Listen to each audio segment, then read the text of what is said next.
The fourth DLC for Dragon Ball Z Kakarot, with the tragic and beloved story of Bardock, Goku's father, is without doubt a material with incredible potential. Needless to say, but did it manage to meet expectations, and above all, will it be worth it as additional content? Join me to discover it. Welcome to the story of Bardock, alone against fate.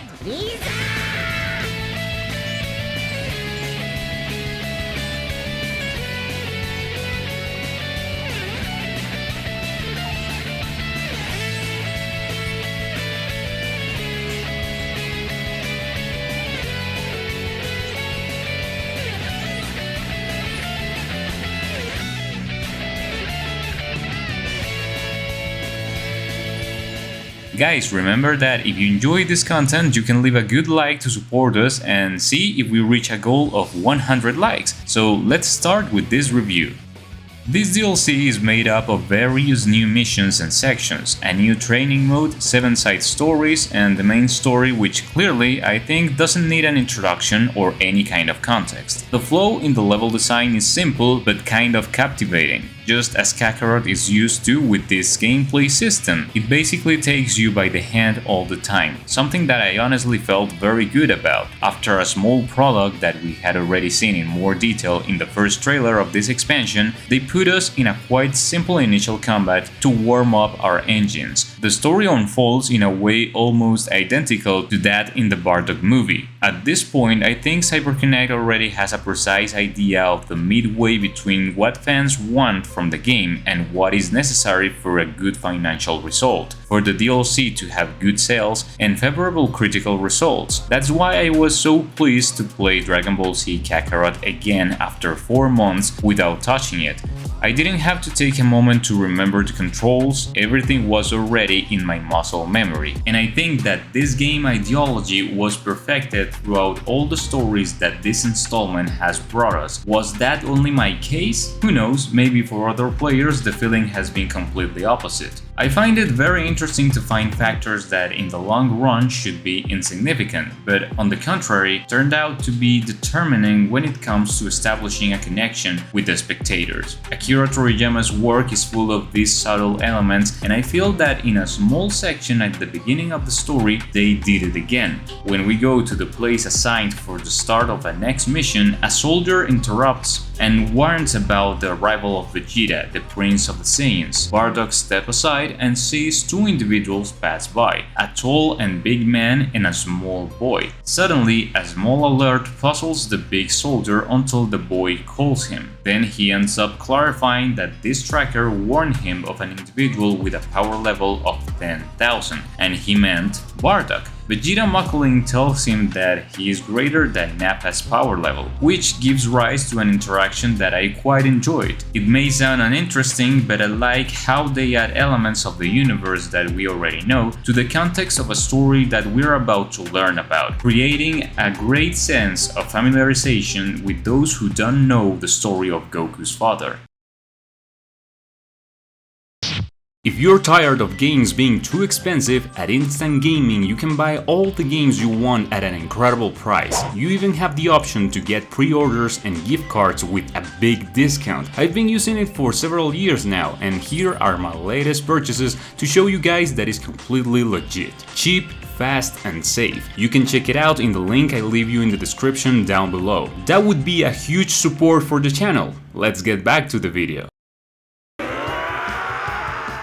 Let's get to the interesting stuff. Bardock's Saiyan team must complete certain missions to conquer planets assigned to Emperor Frieza and put them up for sale. That's why in most occasions the level design will be simple, with a main objective that will always be the priority, and a display of secondary missions and collectibles through the planet we're exploring. Therefore, we're going to see a lot of the game mode in horde combat. We face a big number of opponents, but that by individual strength we usually overcome them by far. We have the support of the special attacks of our teammates, and we can defeat entire waves of rivals with the Z combination.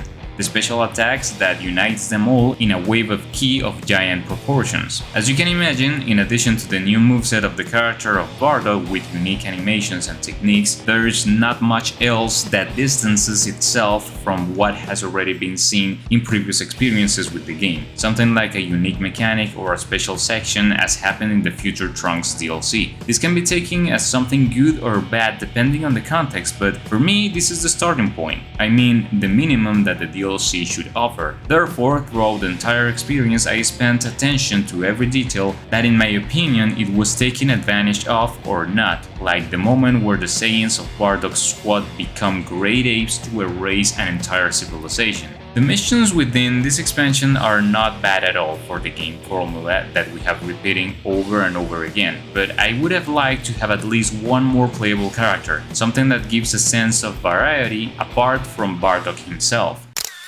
This is a very well represented story. Despite its short duration and little transition in the Dragon Ball canon, it's one that they put a lot of love into, iconic moments that work wonderfully, like the moment when Bardock and Goku's ship cross between them, Dodoria's attack on Bardock and the fall of his Saiyan companions, both mixed in a very acceptable technical level of cinematics. It also features cuts and images from the anime to support Bardock's visions, which show him a future with his son Kakarot after having received a strange attack from a survivor from a planet they conquered. A good idea that, without much more to offer to the narrative, is repeated throughout the confrontations. However, in terms of level design, I do feel like it falls a bit short. It's not like I ever got bored playing the game, because overall I felt very comfortable coming back to the game with this new story, but I do feel like the means by which the story was progressed was extremely repetitive, more so than the base game already was. Let's say that here, most of the time you don't fight one-on-one, you're almost always fighting with hordes of enemies to conquer certain planets, and you must defeat many opponents, all of them quite weak by the way. They die with a few hits, and only a few withstand at least the damage of an entire neutral combo. And I understand that the game is giving you the possibility to feel powerful because you are simply tired of so much effort with each fight, and that sometimes you are always at a disadvantage. It's a resource I strongly support. You know me, when I play video games I opt for a comforting experience rather than a challenge, but was this really the setting for it? Or perhaps the ideal characters to do it?